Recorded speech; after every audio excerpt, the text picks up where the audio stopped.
In their recent phases, Marvel chose to focus on new introductions, whether that be re-establishing characters that we'd already seen or presenting new ones. And of all of those, there's probably only one that I truly don't want to see return. However, without instituting central characters or clearly defining what all of these separate groups are, audiences have become uninterested in Marvel's overarching and overreaching story. In any case, this is part 3 of a 5-episode series on Marvel's failed multiverse, so make sure you've seen the first 2 and are subscribed to know when I've dropped the next. Welcome to Sandwich Reviews. I'm the Talking Sentient Sandwich, and I've enjoyed the large majority of what we've gotten in the Multiverse Saga. It oversaturated the market, which I'll dive into later, but I loved how much we were getting. And that's just because I'll eat up anything superhero related, not just Marvel. But so long as it's spaced out and I can watch it week to week, I don't get stressed out that there's too much. I loved how we were getting characters and worlds I never thought we'd ever get in live action, pulled from some comics that have already cemented themselves as classics. And with every new release, I would go back and reread whatever comic it was presumably inspired by. You could say that that ruined any chance of it succeeding because I would compare it too much to the original, but that's gonna happen anyway. And for me, it just gets me excited. Nonetheless, I am able to have enough free time to watch an episode of Marvel TV every week, or a movie once every few months, but that's only a small portion of the audience. And that is more than okay. As a matter of fact, everything that I'm about to complain about can be negated with the simple fact that if you don't like something, then you don't have to watch it. In an interconnected saga of movies and TV shows, you definitely get more out of the final event storylines if you've seen everything, but it's not necessary. And some people compare it to comic lore, where it's fun to be up to speed and know everything, but if you take a break and come back after a long period of time, you'll be completely lost, because catching up and updating yourself on the lore can feel impossible. I've been in that spot a number of times with Batman or the X-Men, thinking I could just jump in at the start of some arc, but I would go in extremely confused.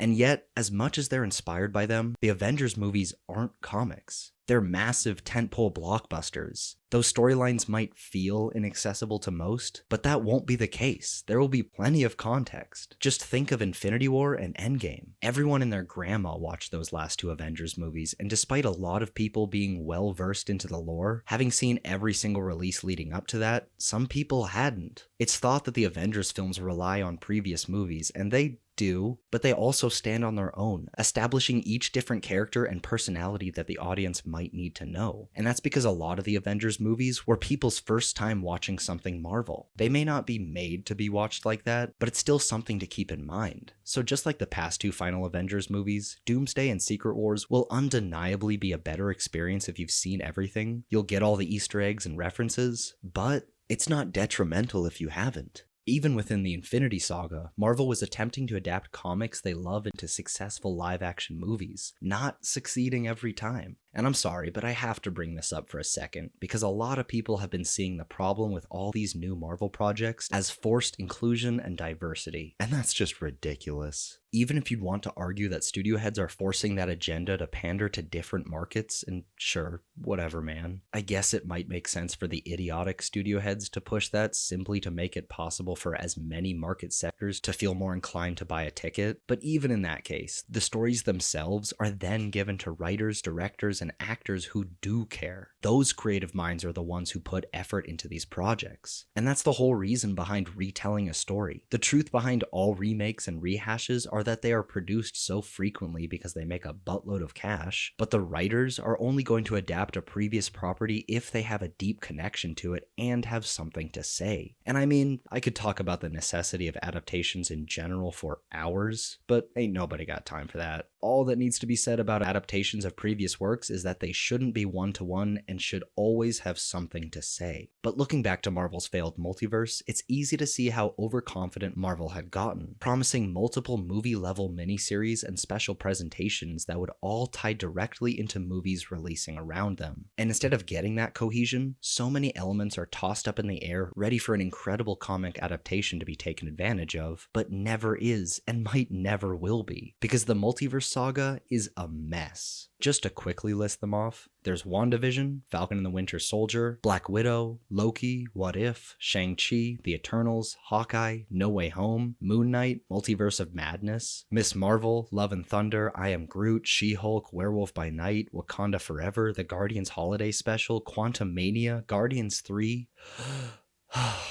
Secret Invasion, The Marvels, and Echo, with Deadpool and Wolverine being their latest release. And of course, on top of that, there's Blade, Fantastic Four, Daredevil, Ironheart, and Armor Wars, which were all supposed to have already come out but have been delayed due to one reason or another. And the issue of oversaturation of lazy and cliched superhero stories began long before Marvel's Multiverse Saga. But like everyone else, they've fallen into the same trappings of people not considering their stories necessary. And that might be down to the fact that the market was overstuffed. Comparing everything that Marvel has given us since Iron Man, Phase 1 had 6 movies totaling 12 hours. Phase 2 had another 6 totaling 13 hours. Phase 3 brought us slightly more with 11 movies totaling 25 hours. And then, in Phase 4 alone, Marvel gave us 18 projects totaling in over 50 hours of runtime. As well as that, some of those movies and TV shows were just plain old bad. To each their own what those may be, but I really didn't like Quantumania, Secret Invasion, or Thor's Love and Blunder. But that first one was the project that I really think caused Marvel to reassess. Though it's not like paring back their content to focus on quality would be the overnight solution that people want. Nothing would be. Yet, there are a couple solutions that Marvel could have done to avoid the issue of oversaturation, and the simplest of those would have been featuring more team-ups. Because if you didn't notice, the only team-ups we've gotten in the Multiverse Saga are teams comprised of entirely new characters. Except for the Thunderbolts, but don't worry, we'll get there. But a Marvel team-up could be in the form of a dynamic duo, trio, or many, many more, featuring as many characters as a narrative can take without it being overstuffed. Or it could be in the form of an Avengers movie, like I've already talked about in this particular Marvel video of mine, highlighting how the Multiverse Saga is missing an Avengers movie in between Endgame and Doomsday, which honestly should have been a part of this series about Marvel's failed multiverse, but you live and you learn. But Marvel gave us all of these new characters seemingly without a plan to establish the dynamics between all of them before the universe-shifting storyline that is Doomsday and whatever Secret Wars we'll be getting afterward. Of course, within an ensemble film, you get even more narrative problems, chiefly the cramming of too many underdeveloped characters into the story, which is why, even if the movie has a large cast of characters, it'll center its emotional focus on one or two of them, for simplicity in the narrative, but also for simplicity in the viewer's mind. And that does more than just remind general audiences of who these people are. It increases the chances of more people going out to the theater to watch it. Just think of Ragnarok. It's a fun movie and word of mouth would have spread regardless, but just from Hulk being there, promising some kind of Planet Hulk inspiration, that made me and many others need to see it as soon as possible. But in the Multiverse Saga, we've gotten to see a whole laundry list of new faces, but there hasn't been any narrative set in place to keep those people in the public's consciousness. I'm hopeful that will be rectified in Marvel's upcoming releases. Brave New World could be an Avengers movie in disguise, but the Thunderbolts we know for sure will bring a lot of separate characters together. A few years ago, when the movie was initially announced, I figured it would be much more influential to this saga, and maybe it still will be, but we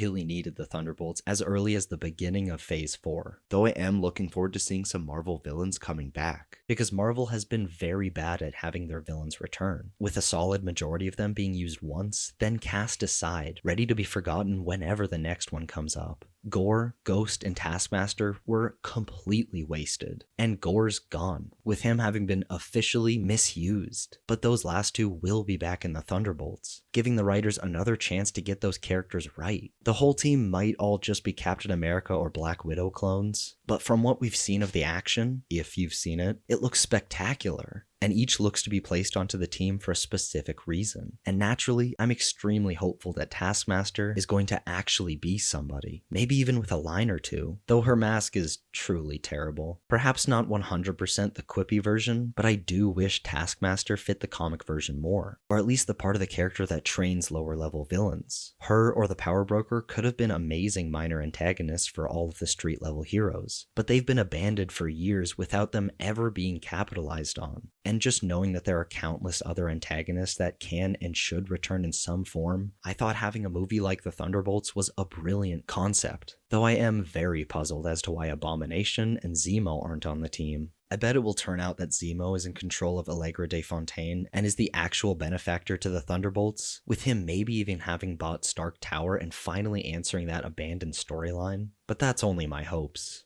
But no matter what, so much more connectiveness was sorely needed. At the end of Phase 4 specifically, if only to let people know that it was ending and that Marvel was entering another phase. But that doesn't matter as much as just looking at what we've gotten and taking it for what it is. And there have been a surprising amount of recent Marvel projects that tie into the multiverse better than I initially thought, but Loki is the glue holding everything together. Without him or the elements of the TVA introduced in his show, none of this would make any sense. And it's pretty unrelated, but I keep waiting for What If to tie into the live-action stories. And maybe it will, but I guess it doesn't have to. The Watcher can be seen for a second in X-Men 97, but he hasn't left the world of animation. Honestly, all that is required is for the Watcher to be seen for a second or two in Secret Wars. He doesn't even have to have a line, but I have a bad feeling Uatu is going to play a bigger role than anyone expects. I've brought up in other videos that maybe the point was to introduce all this stuff with the intention of focusing it later on with the use of a narrative lens, but honestly, that excuse just doesn't hold up, even if that is going to be the case. However, my biggest issue with Marvel constantly introducing more and more is how I truly have no idea how all these people are going to come together, if they even can.